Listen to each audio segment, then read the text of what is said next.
Good morning and a happy hump day, one and all. Yeah, Wednesday. We're halfway through the week and it's going to be a long day. Well, it's going to be a long day for me anyway.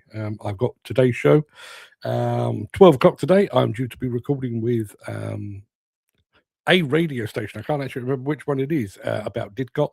Did a bit with LBC yesterday. 10th anniversary coming up. No great surprise.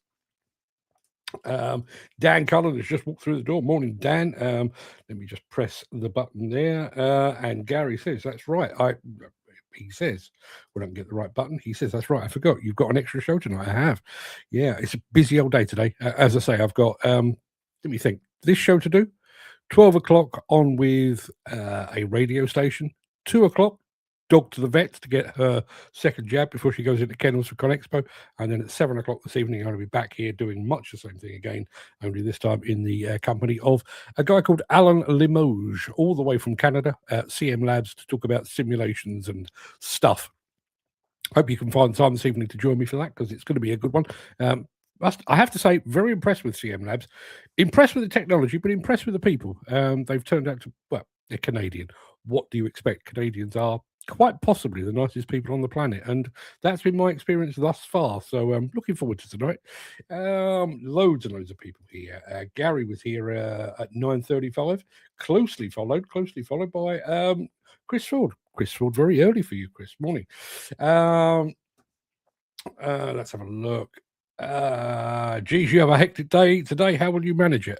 I shall take power naps in between. I won't. I will just drink lots of tea and coffee and hopefully just power through. That's what I've got planned for today. Whether it'll work or not, I mean, to be perfectly honest with you, things like the radio bit, it's kind of easy because it's talking about something that I know upside down, back to front, and inside out. So it should be very, very easy. Tonight should be fun. As I say, it's talking about a technology that I'm really very interested in. As I say, the Canadians are a great bunch of people. So looking forward to it. It's going to be a long day, but it should be a fairly easy day. At least I hope so. Chris Ford says 12 o'clock today. I'll be lubricating the tonsils for the second day's play. One up after yesterday's play. Well, I mean, the very fact that you're here is a good sign. That's good to see. Does that mean that we can't count on your company at 7 o'clock tonight? I'm thinking maybe it does. Good morning, Ken, who is chilly down in Wales. I'll tell you what, before we go any further, let me press Ken's button.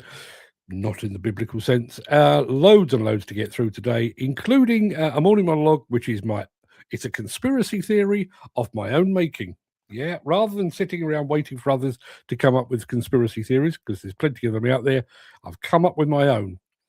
And you'd be surprised when you hear it. You'll be surprised at just how close to the truth it might actually be.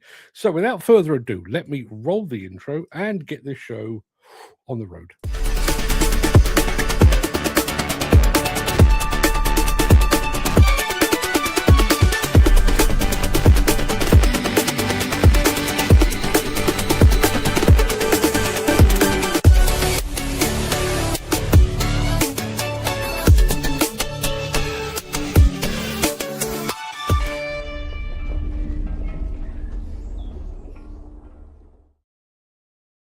Yeah, I've just been notified that we're having trouble with broadcasting over to LinkedIn. If you're watching on LinkedIn, you might want to hop over to... Well, why am I saying that? If you can't see me on LinkedIn, what's the fucking point of telling you to go somewhere else? But we are broadcasting over on Instagram, YouTube, Instagram as well, and Facebook. So take your pick, one of those.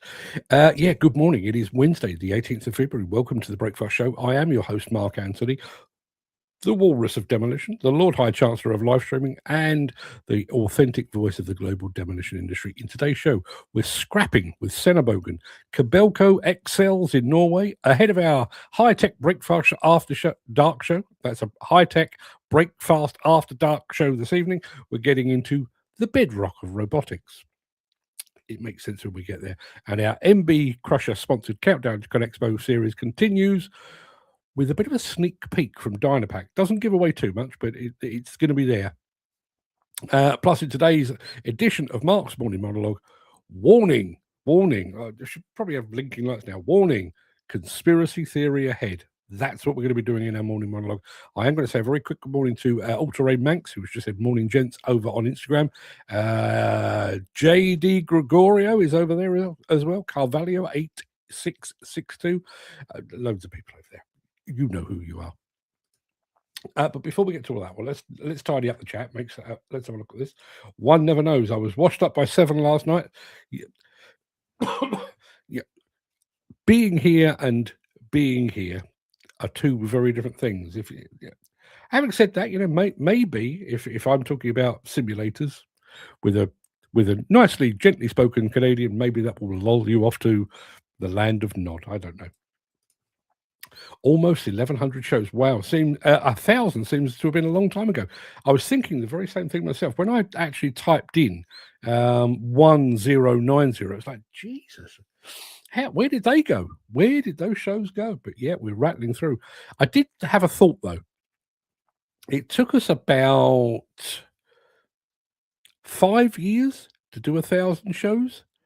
It will probably take us another 5 years to do another 1,000 shows, give or take. Which means by the time we do our 2,000th show, I will be 65 years old. It's a worry, isn't it? Gary, oh, lucky man. Snickers in the pack lunch today. Another name change after talking about it yesterday. Who remembers the marathon? I've got to be honest, there's a little bit of vocal muscle memory where I still want to say marathon. I still want to say opal fruits and stuff. It's very, very hard to shake off. Good luck, Landcross, with your new name, because I shall still be calling you Marathon in you. Wow, you get the idea. Jim says our conspiracy theories are always our own, as we all believe various parts to be true or not true. It's an interesting one with this, because, well, I won't give the game away, but when you listen to it, it's like, if you really did have a grand plan, this is more or less how you'd go about it. Really is. Ken Hatcher has just said, will you be retiring on the 2000th show? Probably not. I keep telling people, I think I mentioned before, last 6 to 8 months or thereabouts, a couple of my best mates have retired. And, every time I meet up with them and, how you enjoying retirement? By and large, they're quite bored. One of them's redecorating the front room of his house for the second time since he retired. And they both asked, are you planning to retire? No. I feel like I've got my second breath. I actually think, and we do touch on COVID when I get to my morning monologue today. I do feel like COVID, rather than causing me issues, it actually gave me a boost. It gave me a new lease of life. Chris Ford says 65 is just a number. Do you remember Spangles? I do remember Spangles, but for those of you too young to remember Spangles, they were kind of hard, fruit-flavored sweets. What the Americans would call hard candy, I guess. But do you remember Old English Spangles? Do you remember those? Spangles were kind of see-through and orange and green and red to denote their flavour. The Old English ones, which were kind of cinnamony and aniseedy and things like that, they were all opaque. You couldn't see through them, and they were my favourites. I must admit, I loved those. Anyway, people, let's not go down memory lane. Well, we're going down memory lane in my morning monologue, so if you want to go down memory lane, feel free. Just knock yourselves out. It's going to be a long day. I'm feeling fairly chilled about things. Before we do anything else, do you want to touch on something that was going on in the WhatsApp group last night? So let me have a bit of this first.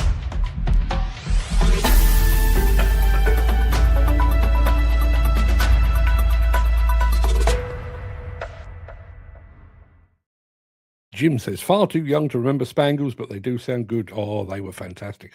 Oh, Gary, now you're talking the Golden Cup. Oh, yeah. It's the Cadbury's caramel bar that you get now. Not as good as the Golden Cup. Not as good. Look on the bright side, Jimmy Young kept broadcasting until he was in his 80s. Not sure I've got that in me, but I can certainly see me going beyond 65 unless the fella upstairs decides otherwise. Last night on the WhatsApp group, I was alerted. I was alerted. I'd already seen it, but there was this. This came up. Just going to say good morning to Mark Fitz, who's just mentioned Caramac. Caramac, I have a love-hate relationship with Caramac. I love the taste, but it makes me cough. Never figured out why, but it makes me cough. Now, as you can see from this is from Construction Inquirer. I think this was, it was yesterday. 4 men have been arrested following a police probe into a suspected fraudulent construction test centre. Officers from Hampshire and Isle of Wight Constabulary's Economic Crime Unit raided the independent testing centre in Winchester over the weekend. The swoop was the culmination of an ongoing investigation following a tip-off from the Construction Industry Training Board that the centre was accepting payment to help people fraudulently pass safety tests to help gain CSCS cards. Apparently, the Rozzers have made multiple seizures, including electronics and cash, and 4 men have been arrested.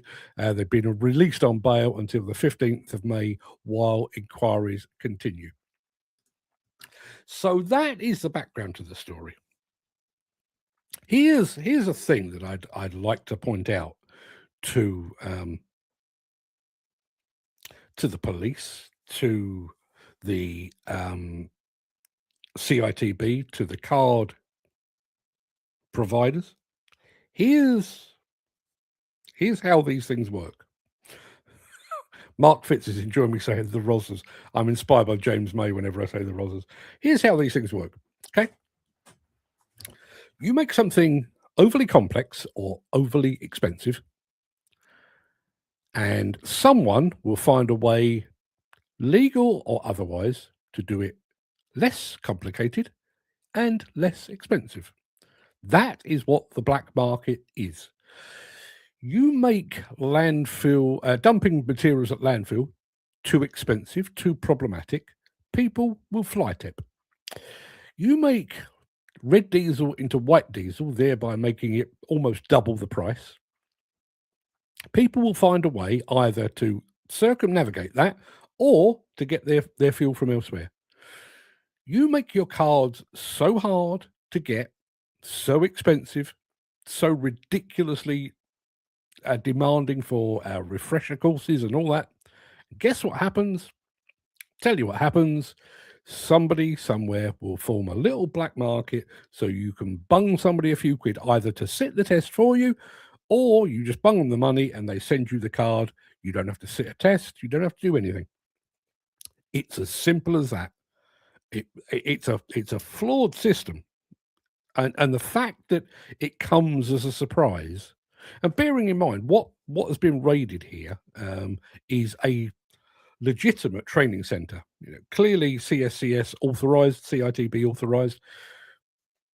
What about all the others? What about those ones that are down back alleys? We talked about them yesterday. The ones that are down back alleys, they're on Instagram, they're on TikTok. Chances are they're probably on Facebook and on YouTube as well. And you just pays your money and you take your card. They'll send it through the post. What about those? Now, this one, as I say, it was a fixed location, seemingly legit. What about the ones that are here today, gone tomorrow? They're called CSCS cards by post today and CSCS cards by mail tomorrow. How much of that is going on? And at the point where that is going on, what is the value of those cards? And I'll go further. That one that they've raided in Winchester, what happens now? Obviously, the Rozzers, I keep saying that, the police are now looking into the background. Did they take money under false pretenses and stuff like that? Will they follow that through? Will they then go to the 10, 15, 100, 1,000 people that got their CSCS cards via spurious means, via, assuming they're guilty, via that test centre and take them away? Will they? Will they ball bags? I don't see it. Chris Ford says yes. Just goes to show what a load of bollocks it is. Absolutely. Andy Thornton. is here. Good morning, Andy. You think the CSCS and CPS will show more interest in stopping this kind of thing? Look at all the revenue they're losing. I think that's an argument that cuts both ways. You'd think that, or are they making so much money that losing 1, 2, 5% really doesn't matter? I remember being at a marketing conference about a million years ago with a guy who worked for one of the banks. Which bank was it? I can't remember. I think it may have been HSBC or somebody like that, but it was one of the major banks. And he introduced himself, said who he was working for. And I said, "Oh yeah, I know you buggers." I said, "I get a direct mail thing from you every single month, sometimes every week, offering me a credit card or offering me a loan or whatever it might be." I said, I don't know. You've been sending them to me for years. It's clear I'm not in the market for it. Why do you bother?" And he said, "It's actually cheaper for us to just send it to everyone because we know for sure that we will get enough people sign up for a loan, a credit card, whatever it might be, that'll make it worth our while." I wonder if that's the case with the CITB. We're making that much cash that if we lose a little bit down the back of the sofa via spurious card providers, so what? And I wonder if this one's been raided because they've potentially overstepped a mark. Ken says, "Found your vibration vlog very interesting." Thank you very much indeed, Ken. I must admit, found it interesting writing it. And I think my primary interest, it's still over on Demolition Insider if you want to read it. And there's a book on it over on buymeacoffee.com/demolition news. It's free. I think one of the things that I found surprising with it was the fact that I knew very little about it, but we've made a big song and dance about hand-arm vibration, which effectively affects, not surprisingly, your hands and your arms, and perhaps more specifically your fingers. And yet we have an issue with whole body vibration. And until I did the research on it, I knew nothing about it. I wonder how many other people are aware of that. Ken says, "I found my CSCS card very easy to renew." Did you bung somebody a few quid, Ken? No, I know you didn't. I know you didn't. That's true. Gary says, Dan, and Dan also says, "Yes, I shared your blog, and a lot of people actually found it interesting." Well, there you are. There you are. I'm here to inform and to entertain. And speaking of such things, let's get cracking with a bit of cat, because then we're going off to talk Senebogen.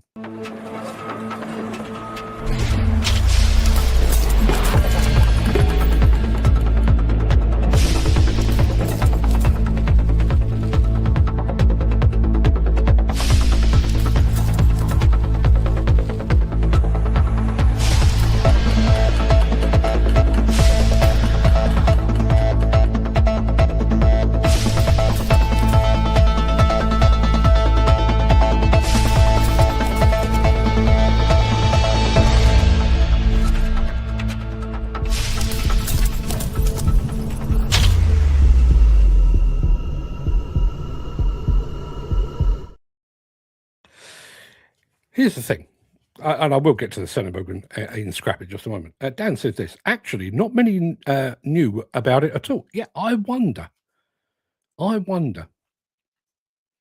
Now, this isn't a new discovery. I mean, I think the attention around it has increased over the past few months. But I wonder how many people, like Ken says, "I've suffered a lot over the years with joint pain." How much of that is down to age, wear and tear, the nature of work, getting in and out of machines where you do tend to jolt your ankle, your knee, your hip. I think we're all familiar with that feeling. How much of it is down to vibration? I wonder. And I also wonder how many people are working in this industry with undiagnosed illnesses, diseases, conditions, some caused and some not caused by the work itself. How many people are sat in a machine now with an undiagnosed heart disease or undiagnosed diabetes, undiagnosed lung, liver, kidney disease. I wonder. I do wonder. Dan says, now that's the thing, we do wonder. Not a low vibration, but illness due to this industry. Yeah. Mark Fitz says, having the seat laid back too far. Yeah, I mean, I don't know if you were here for yesterday's show, Mark. One of the big issues apparently is not when you've got a suspension seat, not setting the weight correctly. Let's be honest, we all lie about our weight and try to convince everybody we're probably lighter than we really are. But if your seat is the floaty type and it bottoms out from time to time, where does that impact go? Where does that vibration go? Where does it go? It goes right up your jacksie and into your spine. And over the course of months, years, decades, it will have an effect. Worst thing is medicals are not accurate. Yeah. I mean, I've said this before. One of the things that I consider myself bizarrely fortunate. I had a whack on the head, and I've also had burst appendix and a couple of bouts of sepsis, all of which have led me to being in hospital for a prolonged period of time, all of which led me to having a thorough MOT. So, I mean, it's been 4 or 5 years since I last had one, but I've had, I've had my bits and pieces looked at from every single angle. As I say, 4 or 5 years ago, something may have developed since, but by and large, I've been thoroughly prodded, poked, examined, and inspected from every conceivable angle. How many people on site get the opportunity to have that? Why can't they accept a doctor test as they're the person that knows you best? Because, Dan, they have a tick box, and this industry, despite what others will tell you, this industry is totally run, not by people, not by the powerful, not by the government, not by industry trade bodies. It is run by tick boxes. And unless you have a tick, you can't do a damn thing in this industry. Enough of me griping, because I'm going to do plenty of that at the end of the show. Let's have a bit of Senebogan action, shall we?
Yeah, Dan's just said, I'd actually like to get a go on a Senebogan.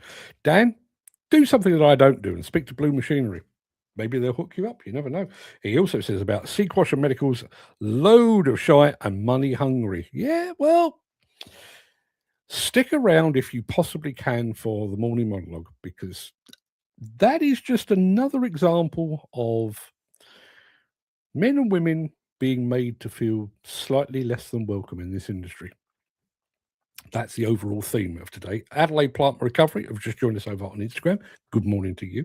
Jim says this, I have my seat set solid. Can't get used to bobbing about, and I have the backrest vertical as I cut my teeth driving Land Rovers with a bulkhead behind the seats. My wife and I share a car.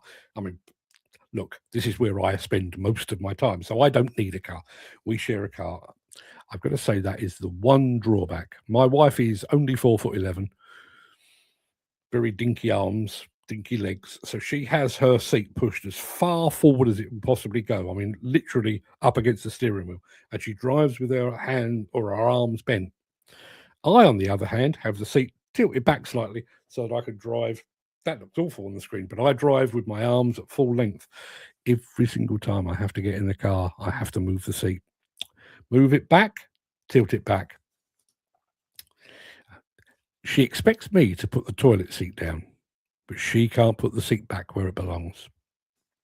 Anybody else see the imbalance in all that?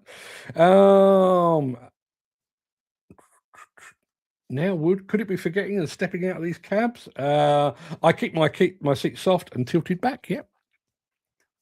It's an interesting one, isn't it? One of the things that I do find slightly weird, I mean, I don't do it very often, but when I travel overseas and I hire a car, I don't fanny about with the seat much. It's so long as I can drive with my arms at full length, I don't really mess about with it, mainly because I don't know how most of the electric seats work these days.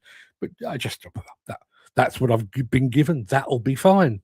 Yet my wife's car, oh no, it's going to be just so. Yeah. 410 055-4. How to demolish a 200-meter chimney?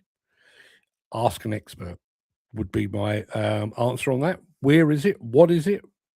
Have a word with Cormac McLean at PDC Demolition here in the UK. He'd hook you up in a heartbeat, I'm sure.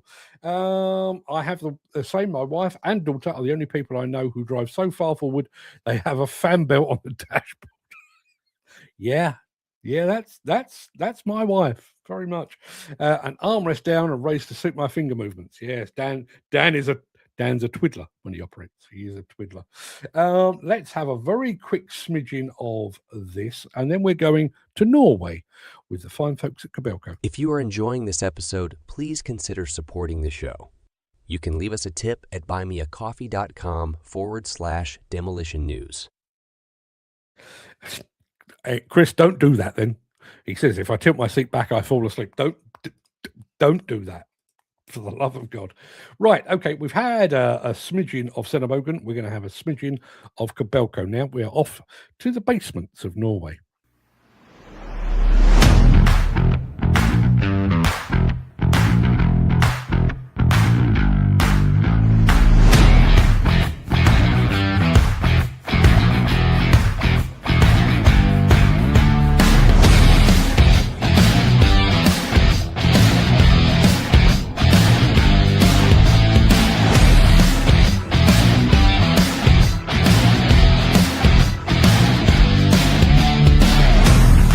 My name is Christian Felix Jensen.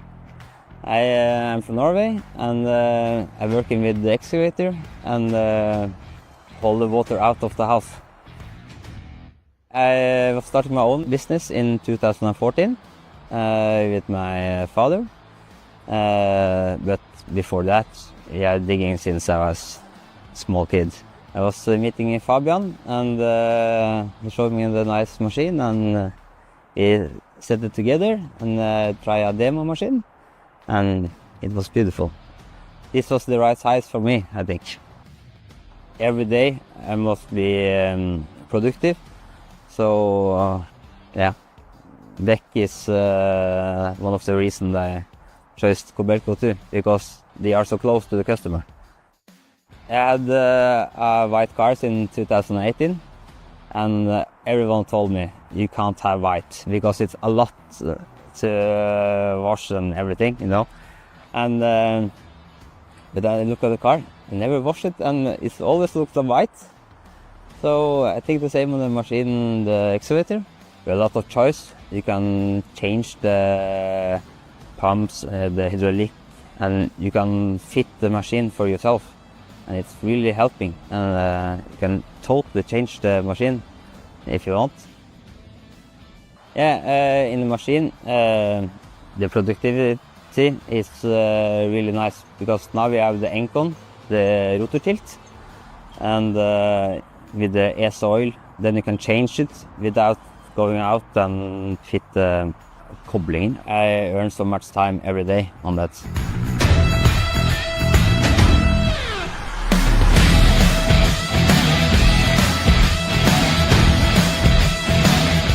I say always to Fabian, this is the first curveball, so it's will be many, many more.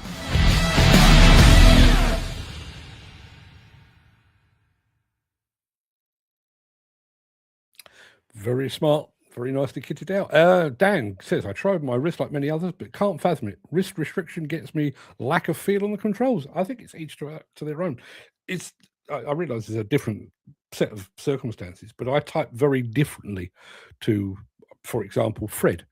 Fred is kind of, he's a kind of a gamer. He has his fingers kind of flat, whereas I was taught on a manual typewriter, so I tend to type with my fingers pointed downwards. Each to their own. Jim says the seat is fully reclined at snap time and the feet are up out the window.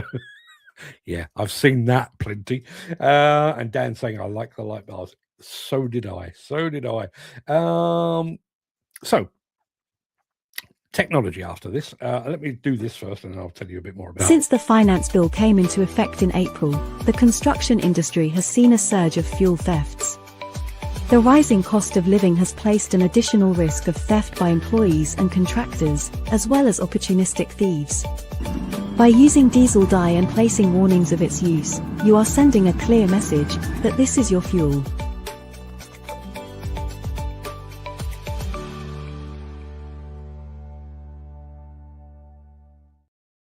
A very good morning to Conquip, who have just joined us over on Instagram. Now, I've said it before, I'm going to say it again. I should probably say it again before the end of the show. I'm here again tonight, 7 o'clock, with CM Labs. We're talking about simulations, automations, autonomy, robotics, and all of the good stuff. So to whet your appetite, I thought I'd show you this. This isn't CM Labs. This is a company called Bedrock Robotics. And this is what they do. Construction is one of the lifebloods of the whole country. We need to build, the demand's increasing, and the labor's just not there. Construction's an interesting field. It's a huge portion of the economy. And if you look across the economy, productivity has increased in the last 100 years pretty dramatically. In construction of the last 100 years, its productivity has dropped. At Bedrock, we have a team that's full of people that have decades of experience in autonomous driving and other related fields, and we're bringing that to construction machines. We're making them be able to operate completely autonomously, 24 hours a day, with high precision, high safety, and that enables a really robust suite of capabilities in how you operate job sites. We have a computer inside this machine. It's sucking in data from our sensors on the top of the machine, getting data from the machine itself. It's ingesting all this information. It can collect data from humans operating the machine and use that for training. And when it's ready, it can generate its own commands and directly drive the excavator to do what it needs to do. And this normal excavator that already exists becomes an autonomously capable one that can work round the clock and do amazing work. From day one at Bedrock, we've worked with general contractors to understand what their problems are, data collect, bring our machines into the field, and then bring autonomy online. We're always looking ways to innovate, to be more efficient, to be more effective, to be safer, for better quality. And it's hard for me to think of an innovation that aligns more closely with our core business than Bedrock. The Bedrock system can be fit onto any existing excavator. So we have the ability to go overnight from a system that was fully manual to a system that has augmentation and autonomy built into it. One of the benefits of these approaches is once you really deploy in one area, making jumps to new capabilities or new machines gets more and more subsidized. I've spent the last 20 years thinking about how do we get autonomy out into the wild. You hear a ton about AI and what it can do in the cloud, what it can do with your documents, but at the end of the day, we're building the world with our own hands. The need is universal. The excitement is there. They're really motivated by the opportunity, and they see the sort of impact this is having in other industries. This is the right timing to partner together and really transform this industry.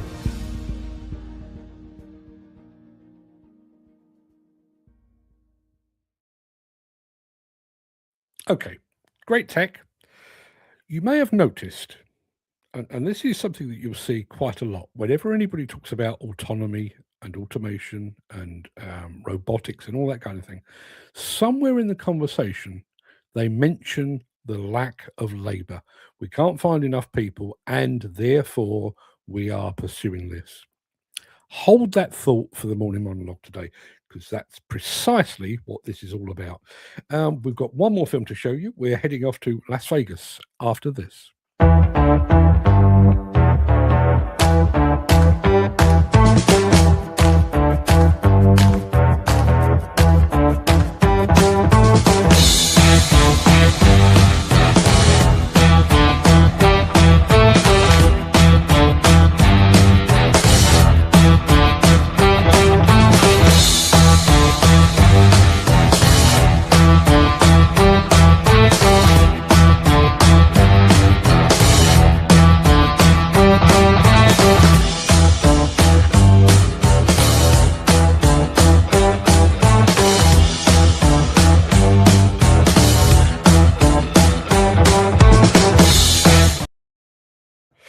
Okay, we are in that period pre-ConExpo where companies want to tell you they've got something up their sleeve, but they don't particularly want to tell you what it is.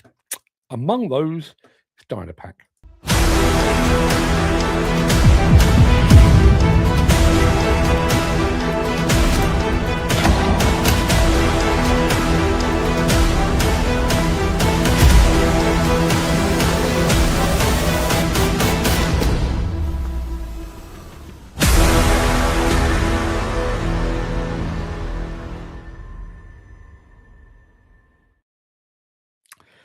Listen, I'm just going to throw this out there. I reckon that's some sort of compaction equipment. You know, listen, I've got a bit of an inside track. I reckon that's a piece of compaction equipment. Anywho, Andy Thornton says this. Truth is, people aren't meant to sit in a cab seat for 8 hours plus a day. If we really want to reduce skeletal injury, we have to ask, is autonomy the way to do it? It's another good point. Stick around for the morning monologue. And even more so, stick around for the morning monologue following this from Jim, who says, it's not that we can't find people, they make it too hard or desirable enough for people to join the industry. They do that, don't they? They do that. Stick around, because that's about it for the main part of this morning show. I'm going to roll the outro in just a second before leaping gazelle-like into my morning monologue, which is, start to finish, a complete conspiracy theory based in fact. If you can't stick around for that, please stay safe, look after yourself, your family, your friends, and your colleagues. I hope to see you again very soon.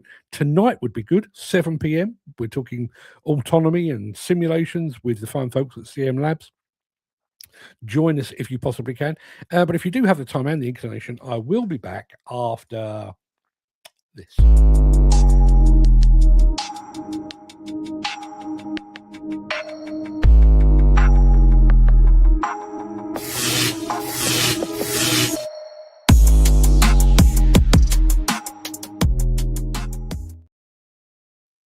Aside from the deaths, aside from the masks, the injections, the lockdowns, the social distancing, and the political upheaval, the whole COVID-19 experience gave rise to something else, the conspiracy theory. Obviously, conspiracy theories have been around for a long time. Elvis, still alive. JFK was killed by the CIA. The 1969 moon landing was faked by Stanley Kubrick, and 9/11 was an inside job. But the COVID period pushed conspiracy theories into the mainstream. The disease didn't exist. The injections contained microchips that would allow us all to be monitored and controlled, possibly by Bill Gates and possibly by 5G network stations. Well, no one ever actually explained why Bill Gates planned to. No one ever explained what Bill Gates planned to do once he had control of Dave from Rotherham. But facts are mere trivialities to to the determined conspiracy theorist.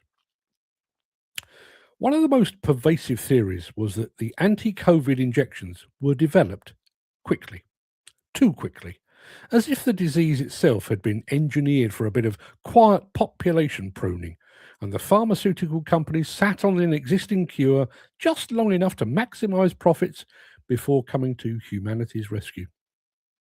All nonsense, of course. But since conspiracy theories are now discussed openly, often by seemingly sensible people, allow me to offer one of my own. Now, let me state for the record, I don't believe a word of what I'm about to say, but I think you'll agree that the facts do hang together quite nicely. The story I'm about to tell you and unpack has deep roots. In fact, we need to travel back a few hundred years to trace its source. So put on your tinfoil hat and let me take you back. There was a time when factory owners owned not just the factory, but effectively the people within it. They owned the homes in which they lived, and they controlled the food those workers were allocated. This was a time when employee loyalty was, in fact, employee fealty. Your job is gold, so do as you're told. And with no welfare state to fall back upon, that unquestioning fealty was all that kept workers from destitution and starvation. Now, that imbalance couldn't last, of course. Soon those workers realized that while they might be expendable individually, they had power collectively. They banded together to form workers' unions that slowly wrestled back at least some power and even more slowly improved working conditions. That management versus union system would act like a nuclear deterrent for the next few hundred years, with each side largely keeping the other in check. But then came the 1980s, Margaret Thatcher and her union-busting ambitions. Refusing to have the nation held hostage by striking miners, Thatcher set about breaking up the unions under the guise of the national interest. In truth, she was quietly and subtly handing back the reins of control to the corporations. And while that didn't result in a return to total employee fealty, it did trigger an erosion of workers' rights that led us to the zero-hour contracts and forced self-employment of today. But that was never going to be enough. Yes, it handed back greater level of control to the corporations, but it didn't solve the three human-related issues that have plagued the employment landscape forever. Men and women still get sick. They still want time off for holidays or to care for their children or their elderly parents.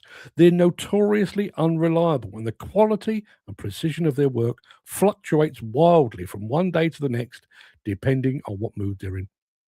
Humans are, in effect, a bottleneck, a weak link, a grain of sand in the gears of industry. Now, even in this enlightened post-union age, it would take a very brave corporation to announce that it was going full non-human. There'd be outcry, protests. They'd be savaged in the media, assuming the media could get its head out of its arse for long enough to notice. So what if they decided to be more subtle about it? What if they decided to play the long game? What if those corporations engineered a situation in which the replacement of man with machines was the only viable remaining option? I've been writing about demolition and construction for nigh on 40 years now. In all that time, the industry skill shortage has been a persistent problem. In fact, I can't remember a single time in which we've had as many staff as we actually needed. Even in the midst of the 2008 recession, when demand was on the floor, we still had more jobs than we had people to do them. Now, ours is an industry that has made enormous strides. It adopted mechanisation willingly and with relative ease. It's embraced technology. It can erect structures that stretch a kilometre into the sky and build tunnels at the bottom of the ocean. And yet, for all its advances, it's never truly addressed the problem of the skill shortage. Multi-billion-pound companies whose very livelihood and very survival hinge upon attracting, training and retaining sufficient men and women have consistently failed to do so for decades.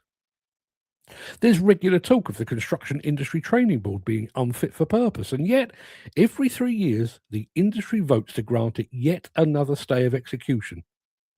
In the midst of a severe and deepening skill shortage, one training organisation took the decision to remove grandfather rights, effectively pushing swathes of experienced workers even closer to early retirement. We're seeing an exodus from the industry, and rather than attempting to stem the tide, the industry is actually helping guide people towards the exit. It's almost as if the ongoing lack of people suits a wider purpose. All of which brings us to the contentious issue of autonomous equipment. Anyone involved in the development or operation of such systems says that autonomous equipment won't destroy jobs, it will create them. And yet, in the same breath, they will tell you that a single person can monitor and manage 2, 3, or more machines simultaneously. They'll tell you how reliable autonomous equipment is compared to human beings with their illnesses, holidays, and hangovers. They'll tell you about the accuracy and precision of a machine over the apparently haphazard actions of a trained and experienced machine operator. Although no one has said it, try it one more time. Although no one has dared say it out loud, it does seem as if a decision has already been made, that the die has already been cast. Machines are reliable, predictable, and utterly loyal.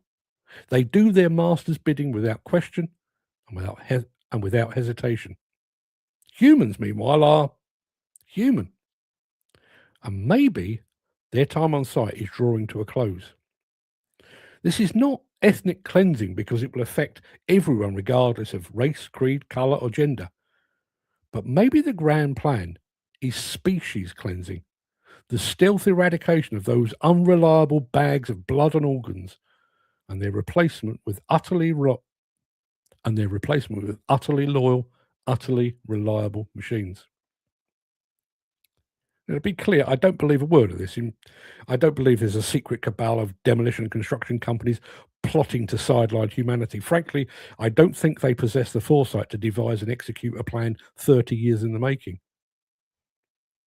And yet the developers of autonomous equipment and the systems that make them work insist that their machines have been developed primarily to address an ever-deepening skill shortage. What they never mention is who created the skill shortage in the first place, who has consistently failed to address it, who's allowed it to fester. There you are. As I say, don't believe a damn word of it, because I don't actually think we have the foresight to set in place a 30-year plan to eradicate humans from sites. But it all hangs together, doesn't it? Doesn't it? Let's have a look. What do we got here? It's all right automating the process, but do you need a man to sit, stand, lie there to watch it? Then to me, it introduces new problems. How to keep concentration? How many things are you having to do? Yeah.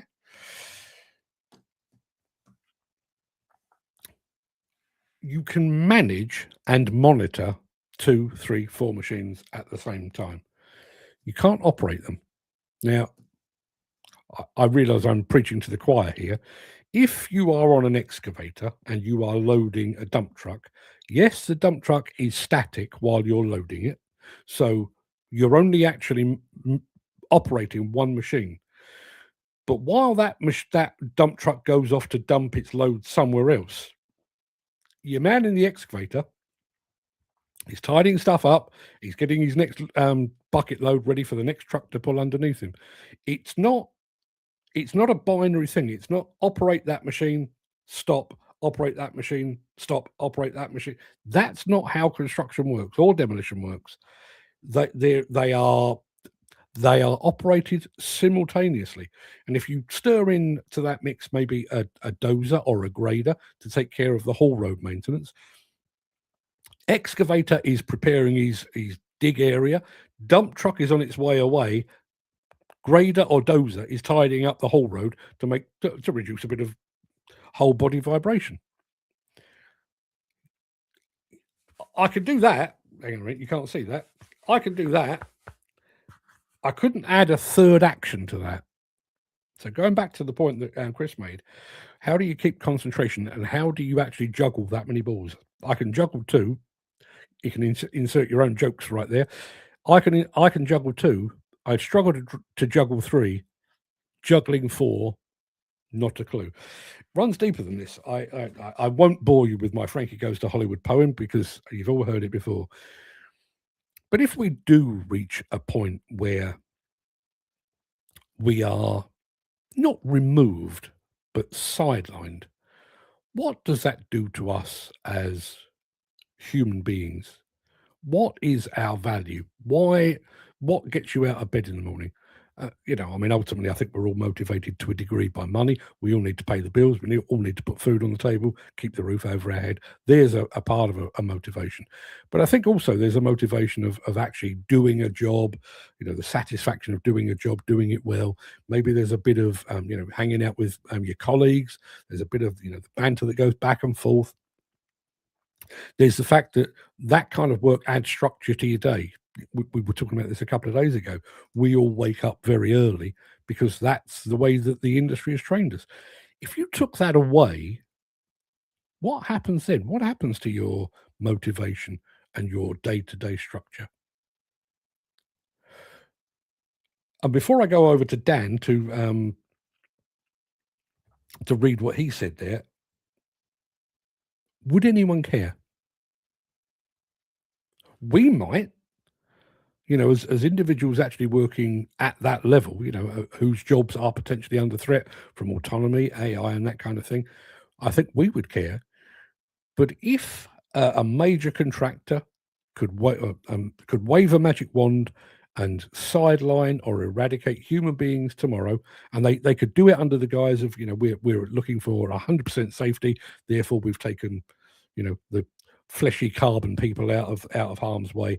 We're mainly interested in their well-being. Never mind the profit margins that they stand to make, and the fact that they don't have to have holiday pay and sick pay and so on down the line. They wouldn't mind. You've seen the ease with which companies make individuals redundant. We've seen the ease with which people have been pushed into enforced self-employment.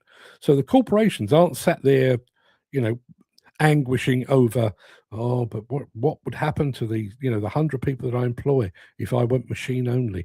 What would become of the structure of their day? Would they be destitute? How would they feed their families? Do you really think anyone's giving a toss about that? Because I certainly don't. Dan says, sounds very interesting, and I feel like there's more to come, but I don't know what the more is because it hasn't arrived yet. Andy Thornton says, in reality, construction skill shortage stems from an aging workforce, Brexit, weak apprenticeships, poor careers advice and insecurity, whilst demand for housing and infrastructure keeps rising. Wouldn't argue with a single word of that. But let me put it like this, and this kind of was my starting point when I sat down to write that. If I am a major contractor today, never mind autonomy for the future and robotics, I'm a major contractor for today, and I've got an order book for the next year, the next 2 years, maybe even the next 3 or 4 years if I'm working on a power station or whatever it might be. So I can look at forward demand and see that I'm going to need either employed or subcontracted or through agency. I'm going to need a base level of 500 men and women. There'll be times when I need 600 or 700. There'll be times when I only need 300 or 400. But overall, I'm going to need 500 people.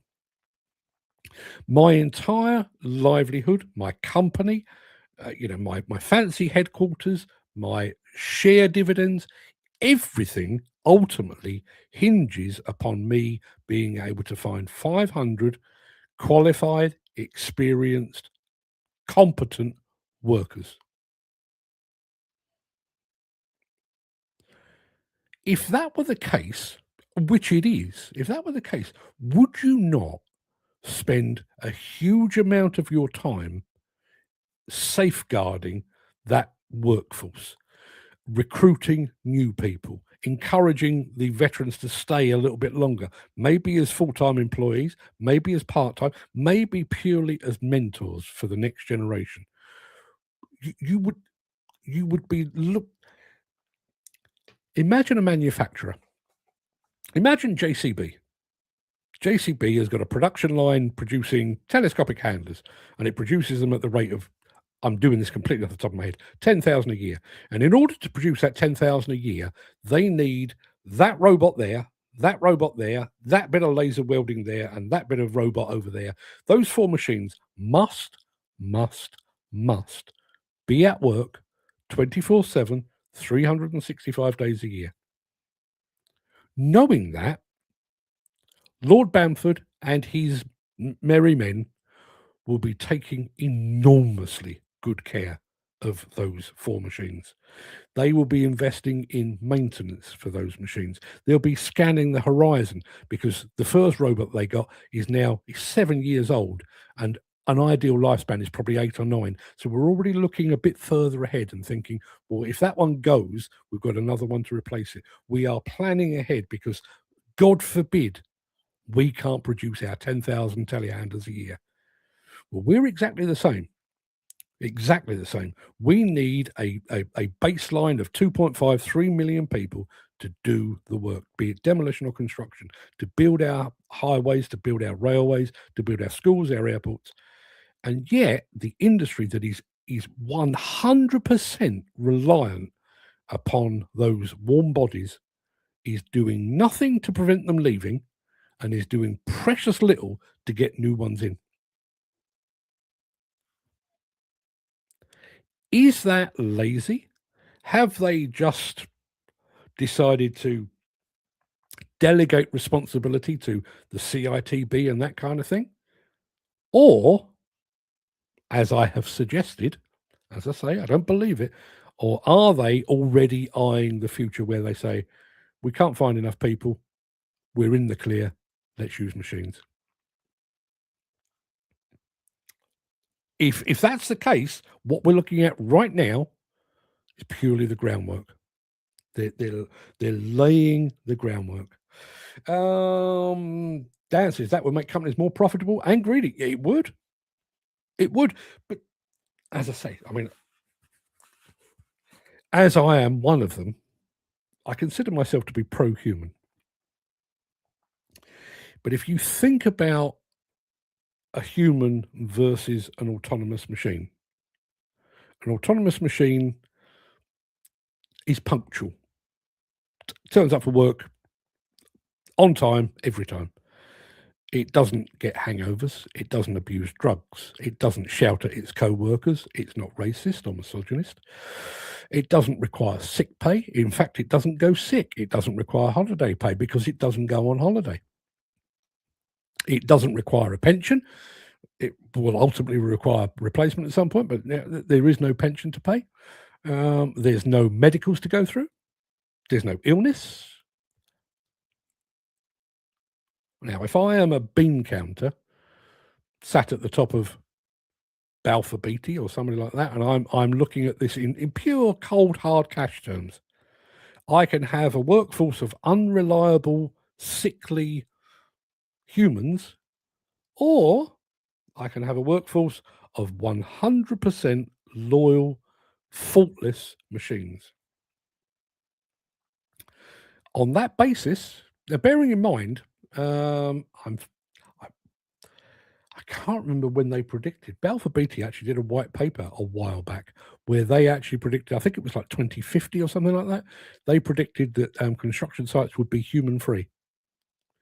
Was that a prediction, or were they just giving us a bit of a heads up? I need to keep reiterating this. I realize this is a conspiracy theory. I realize that. And yet, Gary Muirhead says, years ago, we used to love watching Tomorrow's World to see what the future. I used to love Tomorrow's World, particularly those bits that came true. You know, I remember seeing the first mobile phone, which was it's like holding a small baby or something like that. But yeah. But is it beyond? I'm not going to get into political things, but when you look at what has transpired in America in recent, or the last year or so, you know, nobody would have predicted that you'd have concentration camps in America, or that American citizens were being shot in the street. It's happening. I don't think anyone is currently predicting the fact that there will be, in the not too distant future, construction and demolition sites that are human free. In some ways, I find that more believable than the notion of concentration camps in America. Because knowing what we know now, maybe that is considered a positive step. Ultimately, if you want to make sites 100% safe for human beings, well, don't put human beings on the site. It's fairly straightforward. That seems like a whole lot more straightforward, doesn't it? Chris says, the only thing I wouldn't miss is the travelling to and from site. Just imagine, sat in a room on your own, no crack, you see small oil leak, so you have to ring and wait for somebody to inspect it. Yeah, all very true. All very true. But then, I'm trying to take both sides here. Imagine the work-life balance. I mean, I know you're a bit older. I don't actually know how old Chris, but he is a little bit older. But imagine you're 24, 25. You've got your competence cards. You've already had a bit of time on the sticks, and you kind of know your way around a site and an excavator. And somebody says to you, we're going to make you work at home. We're going to put a pod in your back bedroom, which we will pay for and which we will maintain. And from the hours from 8 in the morning till 6 at night, we will be monitoring you, through all of the fancy devices we've got, and you will be at home. You'll be at home with your wife or your spouse or your partner. You'll be at home with your dog, your kids.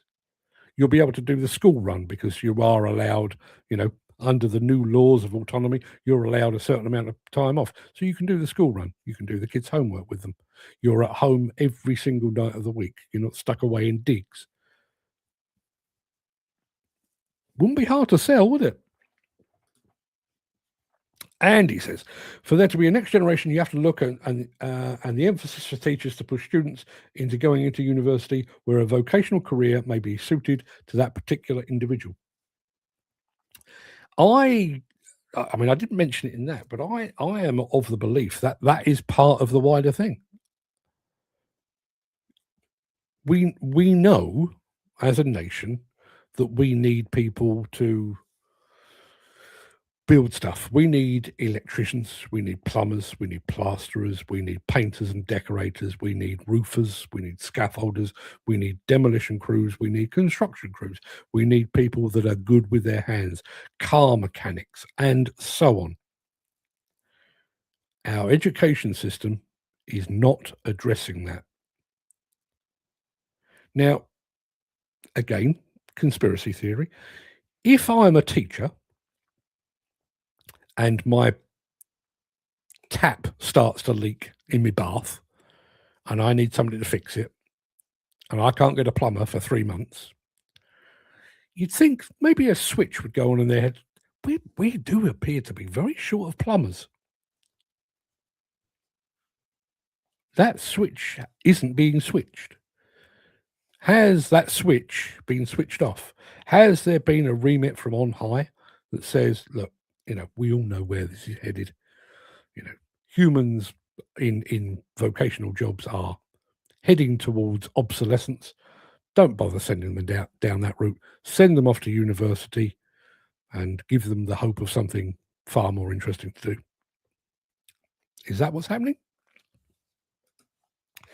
Jim says, since the Industrial Revolution, we've needed less people to achieve the same outcome. This is just normal progress. It's inevitable. It's always on the cards. It is. It is. But I guess the Industrial Revolution was kind of the thin end of the wedge, where we industrialized, we mechanized, and so on. But from the days of yore, when I was talking about textile mills and factories back in the 1800s, for example, despite the fact that we had these fancy looms, I know fuck all about textiles, but we had looms and stuff.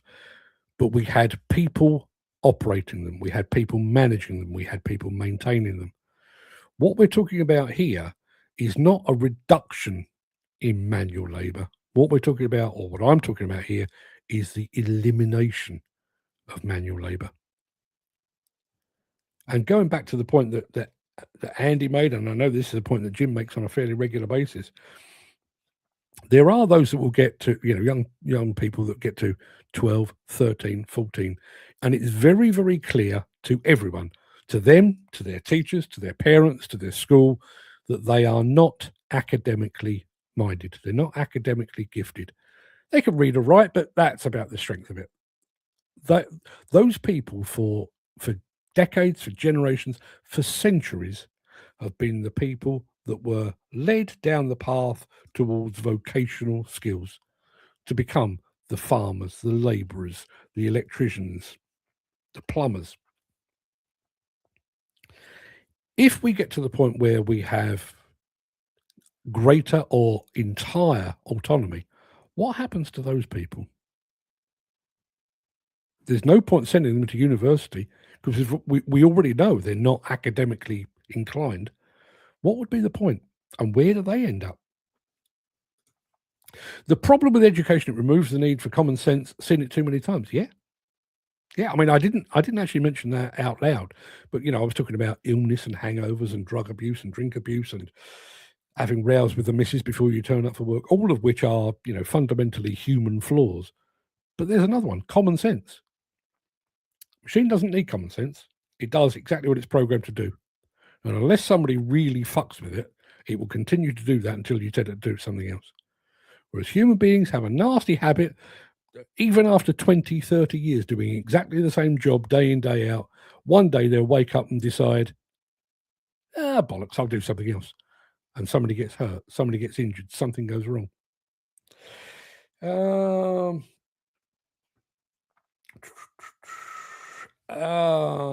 Be no wet days or early finishes. They'll find something for you to do to keep productivity up. Dan says, I couldn't survive in a room on my own looking through a screen. You'd be surprised how quickly you get used to it.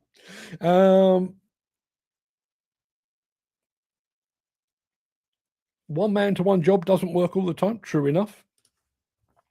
Yes, loads of people manned looms, then they progressed and people weren't needed anymore. Yeah.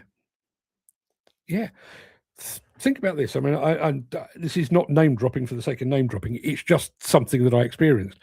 Middle of last year, I was in Italy, as you know, with the European Demolition Association tour, and we did a tour of the Lamborghini factory.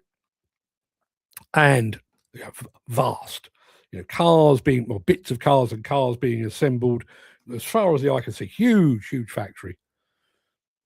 Couple of dozen people.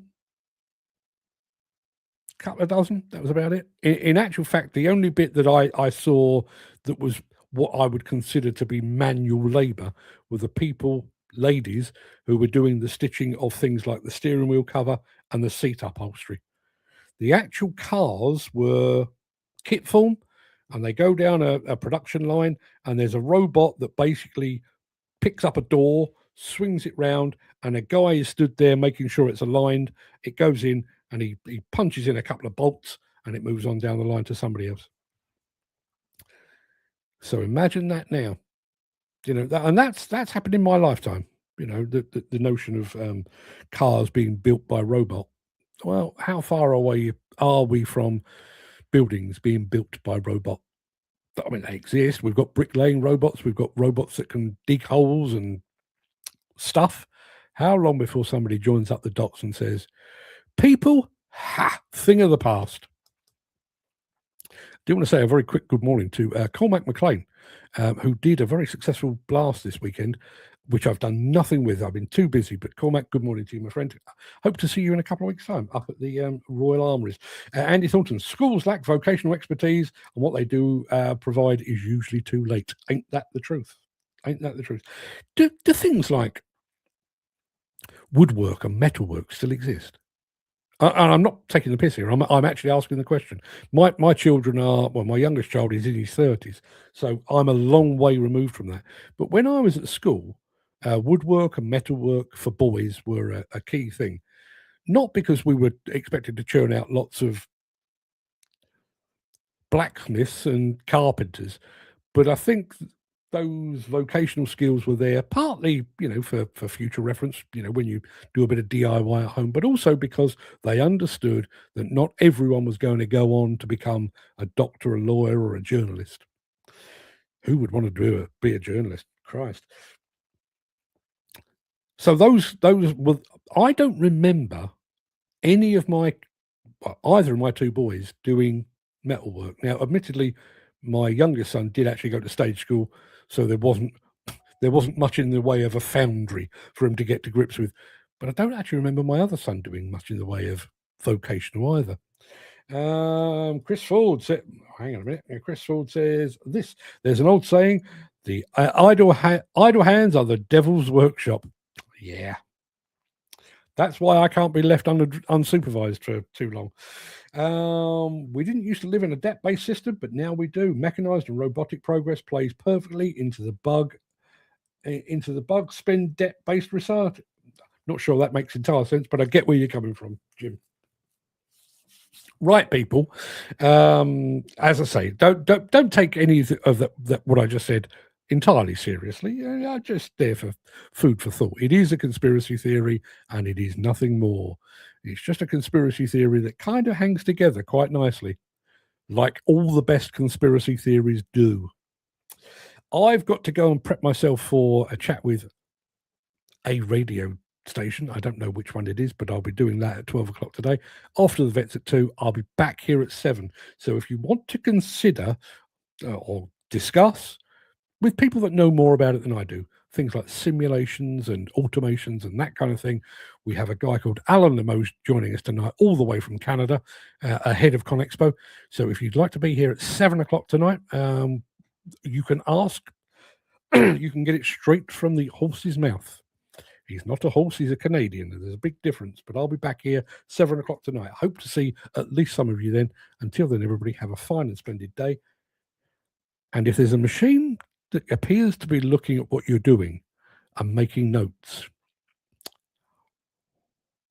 be warned. See you later.